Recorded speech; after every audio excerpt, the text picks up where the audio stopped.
Imagínate estar esposado en el living de tu propio apartamento.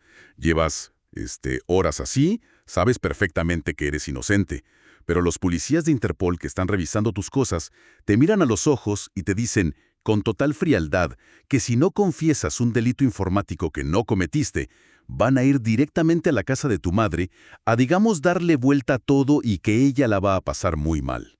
Uf, es un nivel de terror psicológico para el que nadie está preparado. O sea, mucho menos un ingeniero informático que está acostumbrado a lidiar con problemas puramente lógicos, ¿no? Exacto. Hola a quienes nos escuchan, bienvenidos a este análisis profundo. Hoy nos sumergimos en una historia que rompe con absolutamente todos los moldes de lo que creemos saber sobre ciberseguridad. Totalmente. Estamos analizando el caso de Alberto Daniel Gil. Él fue el primer experto en seguridad informática procesado con prisión en Uruguay por un delito que no cometió. Esto fue en la infame operación Bitcoins del año 2017. Sí. Y para entender cómo todo salió tan mal, tenemos una pila de fuentes increíble hoy sobre la mesa. Tenemos el libro autobiográfico de Alberto, que se llama Login to Hell. También informes forenses extensos sobre los archivos digitales que le incautaron y un volumen enorme de documentos sobre sus relaciones interpersonales. Ajá, relaciones que incluyen conexiones loquísimas con estrellas de Hollywood de los 90 y compositores ganadores del Emmy. Tal cual. Y lo interesante de esta pila de documentos no es solo la parte técnica, es que revelan una narrativa completamente diferente a la que solemos escuchar en estos casos. Exactamente, porque normalmente cuando los medios cubren este tipo de historias, se obsesionan con la figura del hacker solitario, o con la crudeza de la cárcel, o, el morbo de la tecnología en sí. Claro, el típico estereotipo. Sí, pero nuestro enfoque de hoy, nuestra misión, va a estar puesta en un personaje que casi nunca recibe atención en las crónicas policiales, y que, sin embargo, fue el pilar absoluto de supervivencia en medio de este caos. Nos vamos a centrar en María Gloria Gil, la madre de Alberto. Me parece un enfoque vital. Pero antes de arrancar, creo que es súper importante hacer una aclaración sobre las fuentes que estamos manejando hoy. Así, por supuesto. Adelante. Porque, entre los archivos digitales que la policía le incautó a Alberto, había manuscritos políticos muy polarizados.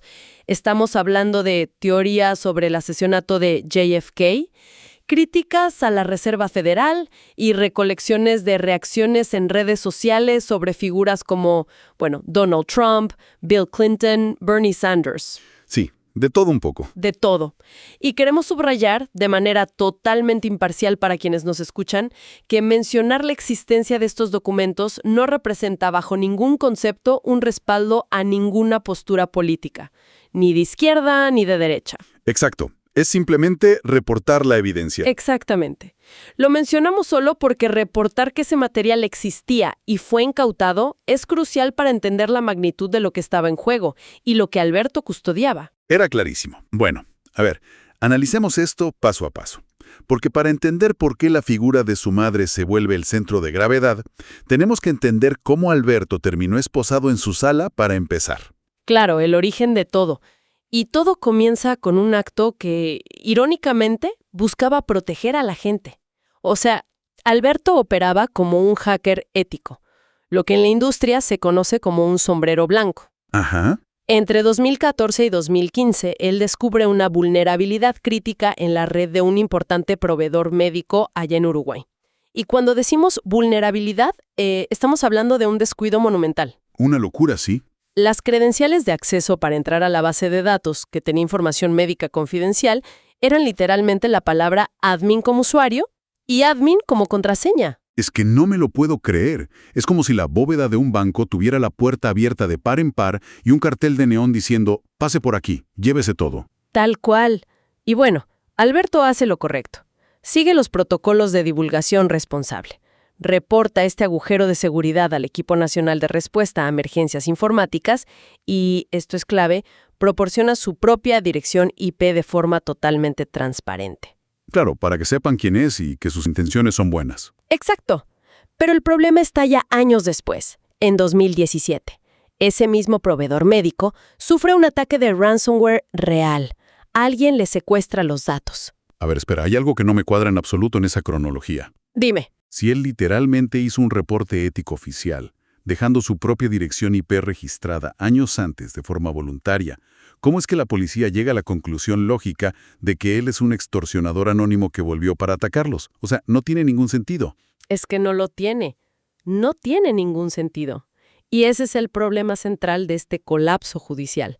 La policía uruguaya, en ese momento, en 2017, se enfrentó a un crimen cibernético que, digamos, lo superaba por completo. Les quedaba grande. Totalmente. No sabían cómo rastrear el origen de un ransomware ni cómo seguir el rastro de las criptomonedas que exigían los verdaderos atacantes. Entonces, en medio de este pánico institucional y la presión de los medios por mostrar resultados, revisan los registros antiguos. Y ven el reporte de Alberto. Ven el nombre de Alberto asociado a sus reportes éticos previos. Y en lugar de entender el contexto técnico de lo que es un sombrero blanco, asumen por pura ignorancia que él es el culpable. O sea, la incompetencia técnica los llevó a buscar al culpable debajo del único farol que tenía luz, simplemente porque Alberto había dejado su nombre ahí años atrás haciendo un favor. Exactamente. Y eso nos lleva de vuelta a la escena del allanamiento. Interpol llega a su casa, confiscan todos sus equipos, pero no entienden qué están mirando. Nada, cero. Y como no tiene la capacidad de encontrar pruebas reales de un hackeo que él nunca hizo, recurren a esta táctica de extorsión barata que mencionábamos al principio, el chantaje emocional. Es la asimetría más brutal de este caso. O sea, el sistema legal falló rotundamente en la etapa de análisis forense, pero compensó esa falta de conocimiento técnico con terror psicológico puro. Yo leía los documentos preparando este análisis y pensaba en esta analogía. Es tipo una película de robos, pero a la inversa. ¿A qué te refieres? A que normalmente un criminal sofisticado intenta hackear la bóveda de seguridad de alta tecnología para, no sé, robarle el dinero a una familia. Aquí, el sistema judicial era el que no podía hackear ni entender la evidencia digital de Alberto. Claro. Así que usaron a su familia como la verdadera bóveda. Amenazaron con destruir la paz de su madre para forzar una confesión. Qué buena analogía. Y funcionó. Lamentablemente funcionó. Pero no por las razones que la policía creía. Alberto se enfrentó a un dilema que no tenía nada que ver con algoritmos de encriptación o con firewalls.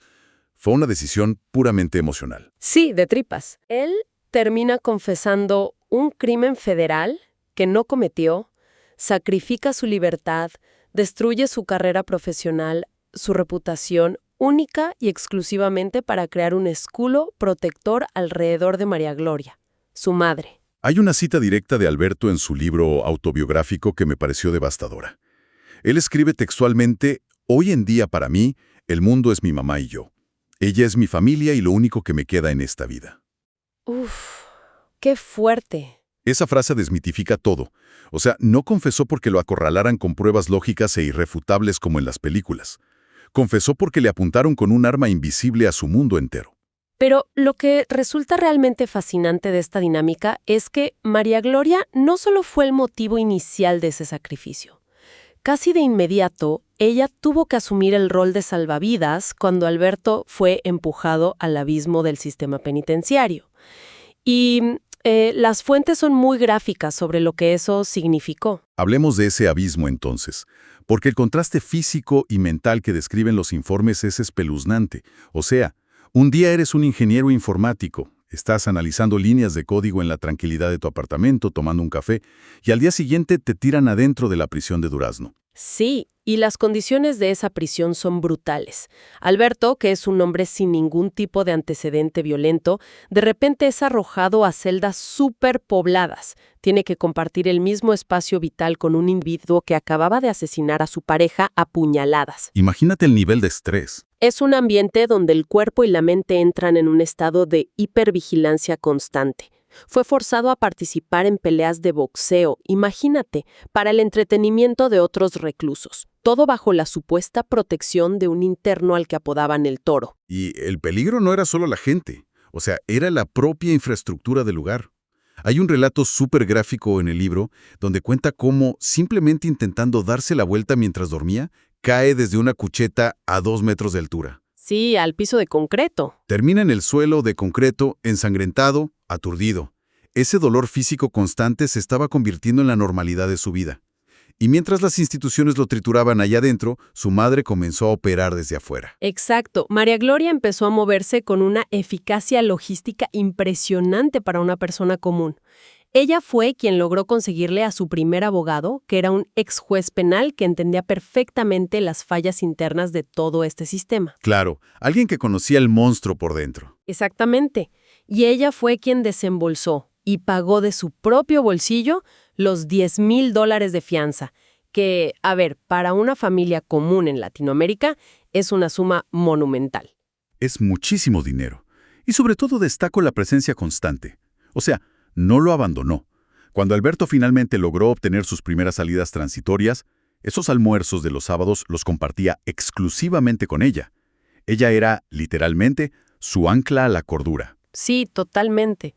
Sin embargo, este infierno dentro de la cárcel tenía un nivel aún más oscuro preparado. Un nivel que lo llevó al colapso físico total. Ah, el incidente de la extorsión. Ese es, sin duda, uno de los episodios más tensos documentados en las fuentes. Estando en prisión, Alberto empieza a ser extorsionado por un individuo al que en el libro se identifica como Javier. Ajá. Este hombre, que aparentemente tenía conexiones corruptas dentro de la cárcel y le había facilitado a Alberto ciertas cosas, le da un ultimátum. Le exige que utilice sus conocimientos técnicos para hackear el Banco República de Uruguay y desviar millones de dólares. Una locura. Y la amenaza era directa, ¿no? Directísima. Si te niegas, tu vida dentro de esta prisión se va a volver insoportable. O sea, lo iban a matar. Es una presión inconcebible. Estás acorralado entre cometer un delito financiero masivo y real que te va a hundir para siempre o volver una celda para que te muelan a golpes.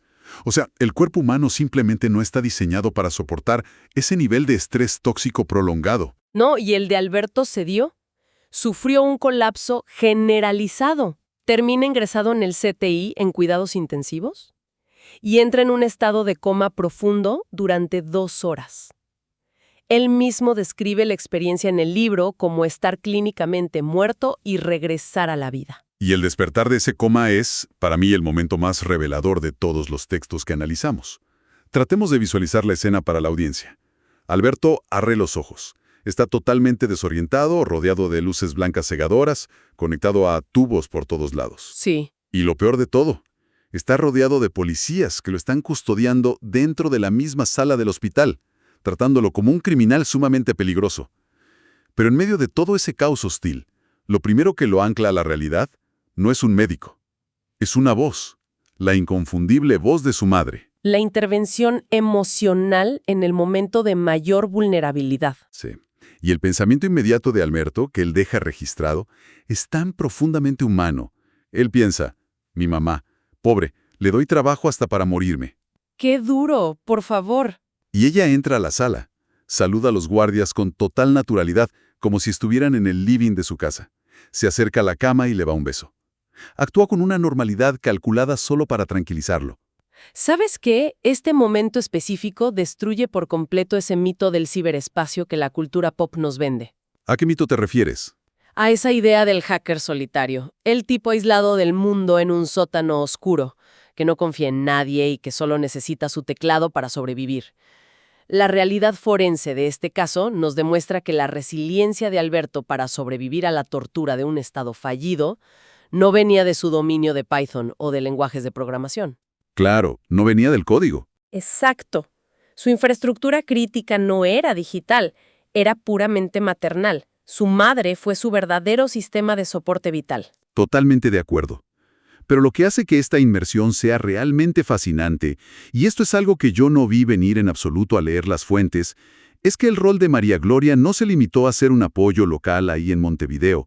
Resulta que esta historia cruza fronteras, llega hasta las colinas de Hollywood y la madre es la arquitecta diplomática de todo ese puente. Sí, el tema de Alan J. Friedman. Exacto. Hablemos de cómo encaja este nombre en todo esto, y qué fue lo que realmente perdió Alberto cuando la policía se llevó sus discos duros de forma tan negligente. Bueno, esa es una ramificación crucial del caso.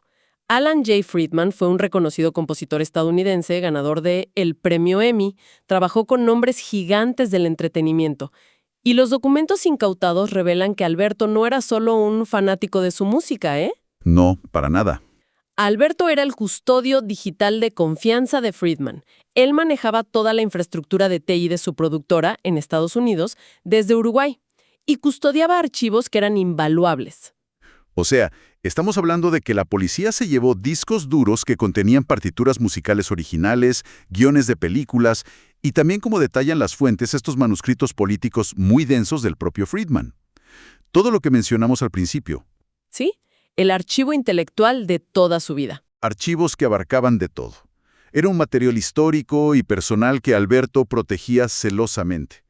Y la pregunta obvia que surge acá es, ¿cómo demonios se forja un nivel de confianza tan íntimo entre un compositor legendario de Los Ángeles y un ingeniero informático en Uruguay? Bueno, los registros de comunicaciones nos dan la respuesta clarísima, a través de María Gloria.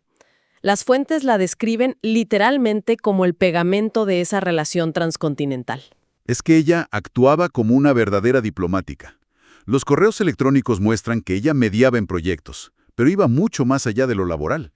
Compartían dolores profundos. Por ejemplo, cuando falleció la hermana de Alan, Macy, fue María Gloria quien intercambió los obituarios. Sí, ella sostuvo la carga emocional. Exacto. De dar las condolencias, de acompañar. Construyeron una familia extendida a miles de kilómetros de distancia gracias a ella. Y por eso el allanamiento fue tan devastador a nivel psicológico. Cuando Interpol incautó los equipos y los dejó degradarse en un depósito de evidencias por pura negligencia, Alberto sintió que no solo le habían robado su libertad física, sintió que había fallado como custodio de dos familias. Claro. Perder la obra de toda la vida de Friedman y, por otro lado, perder los respaldos digitales del trabajo de su propia madre. Eso le causó un daño moral irreparable. Es la pérdida de una herencia digital que él había jurado proteger. Y ese sentido de responsabilidad nos lleva a un evento extraordinario, algo que los documentos denominan el Protocolo Mamá. Ah, me encanta esta parte. Esto ocurre años después, ya en 2026. Es el momento en que esta red de cuidado familiar vence a la tecnología más avanzada del mundo. Cuéntanos un poco de esto. Bueno, nos ubicamos en 2026. La actriz de los años 90, Nicole Eggert, súper conocida mundialmente por su papel en Guardianes de la Bahía, sufre un ciberataque masivo. Ajá. Sus cuentas en redes sociales son secuestradas. Y aquí ocurre una falla catastrófica en los sistemas automatizados de Meta, la empresa matriz de Instagram y Facebook. Explícame exactamente por qué falla la inteligencia artificial de Meta en este caso. O sea, ¿cómo es que un sistema de miles de millones de dólares no puede ayudar a una persona famosa y verificada a recuperar su cuenta? Porque, a ver, los algoritmos de seguridad son lógicos, pero son súper inflexibles. El atacante logra entrar a la cuenta, cambia las contraseñas y establece su propia dirección IP y sus propios dispositivos como los dispositivos de confianza en el sistema. Ok, astupo. Entonces, cuando Nicole Eggert intentaba pedir ayuda o recuperar el acceso desde sus teléfonos de siempre, el sistema automatizado de Meta la leía a ella como la intrusa. Quedó atrapada en una especie de bucle de soporte técnico, un callejón sin salida. Un horror. El algoritmo de la plataforma priorizaba la sesión activa del hacker por encima de los intentos desesperados de la verdadera dueña. Básicamente, estaba totalmente a merced del extorsionador. Y en medio de todo este colapso corporativo masivo de Meta, la alerta que desencadena el rescate no llega desde un centro de operaciones de seguridad cibernética en Silicon Valley. No, para nada. La alerta proviene de una madre en Montevideo, Uruguay, haciendo scroll en Twitter. El famoso protocolo mamá. A ver, María Gloria operaba una cuenta encubierta en la red social X utilizando el seudónimo Mamacel2. Su objetivo no era jugar a ser espía ni buscar criminales. ¿Y qué hacía? Su único propósito era monitorear la actividad pública de su hijo Alberto, desde las sombras, digamos, para asegurarse de que estuviera bien emocionalmente después de todo el trauma carcelario que habían atravesado. Y mientras vigilaba esa red, fue ella quien detectó el mensaje de auxilio que Nicole Eggert había logrado publicar. Ella ve la señal de humo en medio del ruido digital y de inmediato le manda un mensaje por WhatsApp a Alberto alertándolo.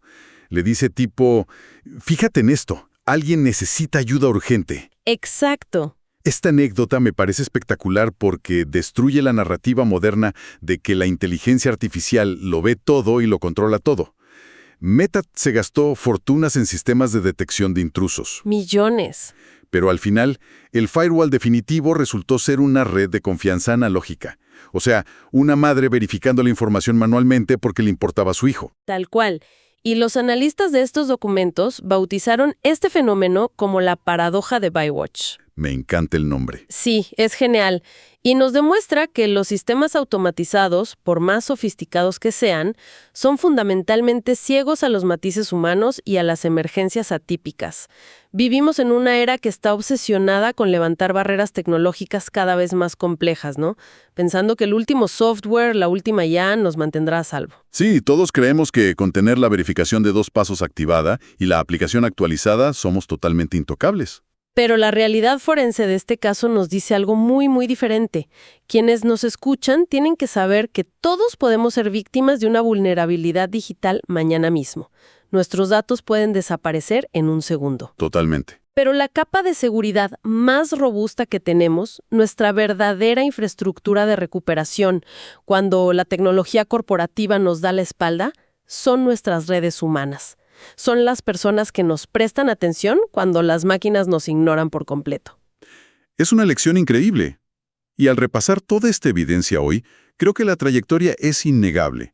La madre de Alberto fue la razón por la que él decidió sacrificar su libertad bajo coacción policial. Fue el ancla logística y emocional que mantuvo su cordura intacta mientras lo empujaban al límite físico en la cárcel. ¿Así es? Fue el puente diplomático que le permitió construir una familia adoptiva con leyendas de Hollywood.